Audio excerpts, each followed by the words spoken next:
பிதாமகனே, போய்விட்டாயா? கிராமத்து ராஜாவே, இறந்துபட்டாயா?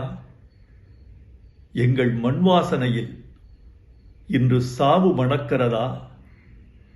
அடைத்து கிடந்த திரை உலக கதவுகளை திறந்த வெளிக்கு திறந்து விட்டவனே, ஆகாயத்திற்கு அடுத்து அதிக நட்சத்திரங்களை அறிமுகம் செய்தவனே, என்னையும் சுயமரியாதையோடு சுடரொளி வீசச் செய்தவனே, உடன்பிறப்பே, இரத்தத்தின் இரத்தமே என்ற தலைவர்களின் மொழிக்கு இணையாக என் இனிய தமிழ் மக்களே என்ற ரத்தின சொற்களுக்கு முத்திரை சேர்த்தவனே, நீ மாயக்காரன். புழுதியை பொன் செய்தாய். சினிமாவின் நிறம் வெள்ளையென்று இருந்ததை கருப்பென்று மாற்றிய கலையாளன் நீ. இடிந்த சுவர்களும் உடைந்த மனிதர்களும் கிழிந்த வாழ்க்கையும் உன் கலையின் கச்சா பொருள்கள். இந்த கரட்டுப்பட்டியை தில்லி நகரத்திற்கு கொண்டு சேர்த்த அல்லி நகரத்து அரசன் நீ. இனி நான் எப்படி தனியாக தேனி போவேன்? மேற்கு தொடர்ச்சி மலை அருவிகளால் அழுது கொண்டே கேட்குமே, எங்கே பாரதி ராஜா?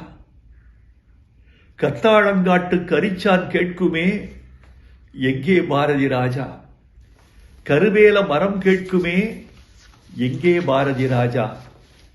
என்ன பதில் சொல்வேன்? எப்படி நான் தனித்திருப்பேன்? நீ தூரிகை, நான் வண்ணம்.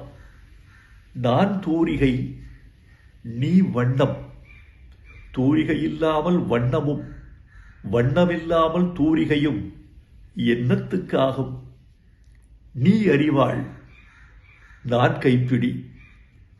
நான் அறிவாள், நீ கைப்பிடி. அறிவாள் இல்லாத கைப்பிடியும் கைப்பிடி இல்லாத அறிவாளும் என்னத்துக்காகும்? என்னை அழவிடு, என்னை அழவிடு. உடம்பின் முப்பெல்லாம் கண்ணீராய் கரையட்டும். இனி என்ன எழுத? நடிகர் திலகம் போல் நானும் புலம்புகிறேன். பூங்காத்து திரும்புமா? என் பாட்ட விரும்புமா?